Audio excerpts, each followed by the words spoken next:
दोस्तों, इस समय ये मुद्दा बहुत ज़्यादा गर्मा रखा है। क्या है कांचा गची बावली जंगल विवाद, जिसमें 400 एकड़, बिल्कुल आप लोग सही सुन रहे हो, 400 एकड़ के जंगल को साफ कर दिया गया है। और उसके बाद ये मुद्दा सुप्रीम कोर्ट में पहुंच गया और सुप्रीम कोर्ट में इस पर स्टे लगा दी। तो तेलंगाना ने 400 एकड़ में फैले कांचा गची बावली जंगल को काटने पर क्यों हो रहा है बवाल? छात्र प्रोटेस्ट कर रहे हैं, मामला कोर्ट में पहुंच चुके हैं। चर्चा में क्यों आ रखा है? तो चर्चा में जाने से पहले आपसे रिक्वेस्ट रहेगी, अगर चैनल पर नए हो तो प्लीज़ सार्थक डेली पॉइंट को जरूर सब्सक्राइब कीजिए। जैसा कि मैंने बता दिया, तेलंगाना में ये मुद्दा छा रखा है, 400 एकड़ के जंगल को साफ करने की बात बहुत दी। ये जंगल हैदराबाद केंद्रीय विश्वविद्यालय के पास स्थित हो रखा है। सरकार इस जमीन को आईटी और इंफ्रास्ट्रक्चर के विकास के लिए इस्तेमाल करना चाहती है, लेकिन छात्रों और पर्यावरण के जो कार्यकर्ता हैं उनका कहना है कि ये जंगल और पर्यावरण दोनों को नुकसान पहुंचाएगा। मामला अब कोर्ट में पहुंच गया है। इस पर सुप्रीम कोर्ट भी सख्त अपना रुख अपना रहा है। पेड़ काटने पर रोक। सुप्रीम कोर्ट ने गुरुवार को तेलंगाना हाईकोर्ट के रजिस्ट्रार को तुरंत काचा गची बावली जंगल का दौरा करने के लिए कहा और बोला कि 3:30 बजे तक भैया आप लोग रिपोर्ट ना सौंप दो हमें। साथ ही कोर्ट ने तेलंगाना के मुख्य सचिव को यह सुनिश्चित करने के लिए कहा कि अगले आदेश तक जंगल में कोई भी पेड़ ना काटा जाए। कोर्ट ने कहा कि वह तेलंगाना हाई कोर्ट में चल रही सुनवाई पर रोक नहीं लगा सकता है, लेकिन इस मामले की गंभीरता को देखते हुए वो तुरंत कार्रवाई जरूरी है। तो आप लोग देख सकते हैं किस कदर से छात्र प्रोटेस्ट कर रहे हैं, लेकिन फिर भी सरकार के कान पे जूं नहीं रेंग रही। क्यों हो रहा है विरोध, तो समझते हैं। हैदराबाद केंद्रीय विश्वविद्यालय के छात्र और पर्यावरण कार्यकर्ता इस जमीन पर पेड़ काटे जाने के खिलाफ प्रदर्शन कर रहे हैं। छात्रों को कहना है कि ये जंगल विश्वविद्यालय से सटा हुआ है और इसका काटा जाना न केवल पर्यावरण को नुकसान पहुंचाएगा, बल्कि इसके अलावा वहाँ की जो जैव विविधता हो रखी है ना, बायोडाइवर्सिटी, उसे भी नुकसान पहुंचाएगा। कई रिपोर्ट्स में इस इलाके में झीलों और खास तरह की चट्टानों के नुकसान की बात भी कही गई है।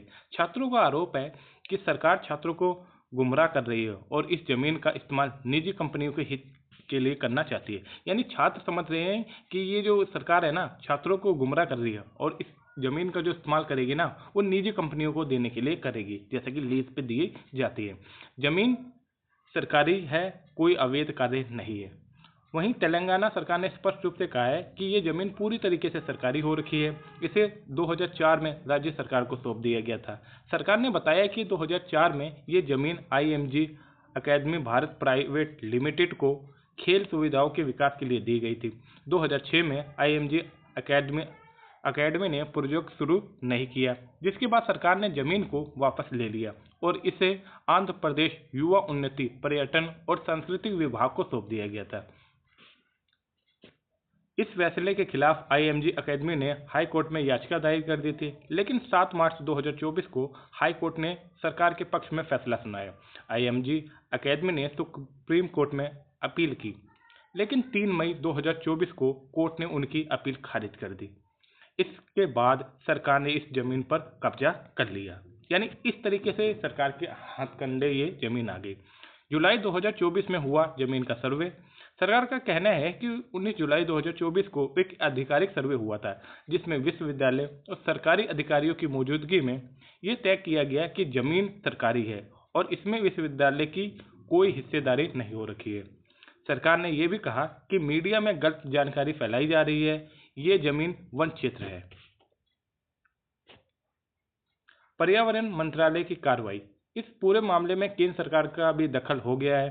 पर्यावरण, वन और जलवायु परिवर्तन मंत्रालय ने तेलंगाना सरकार को निर्देश किया है कि वह अवैध पेड़ कटाई पर कानूनी कार्रवाई की जाएगी। साथ ही ये भी कहा गया है कि पर्यावरण कानूनों और कोर्ट के आदेशों को पूरी तरीके से पालन किया जाए।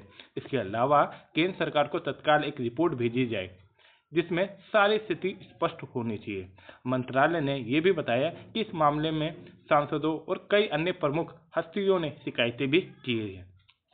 विश्वविद्यालय ने सरकार के दावे को खारिज कर दिया है। हैदराबाद केंद्रीय विश्वविद्यालय ने सरकार के उन दावों को खारिज कर दिया जिसमें कहा गया है कि ये जमीन का सर्वे उनकी सहमति से हुआ था।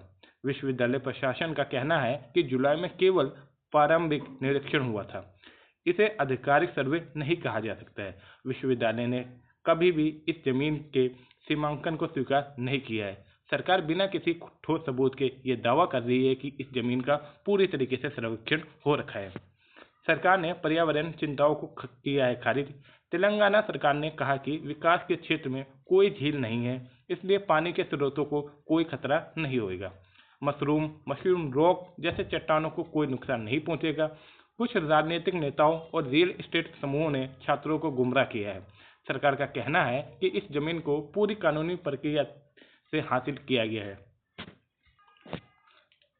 दूसरी ओर तेलंगाना हाई कोर्ट ने पहले ही राज्य सरकार को 3 अप्रैल तक की किसी भी प्रकार का निर्माण कार्य रोकने का निर्देश दे रखा है। तो ये था पूरा मुद्दा। उम्मीद करता हूँ आप लोगों को टॉपिक बिल्कुल समझ में आया होगा। इसी के साथ जय हिंद, जय भारत।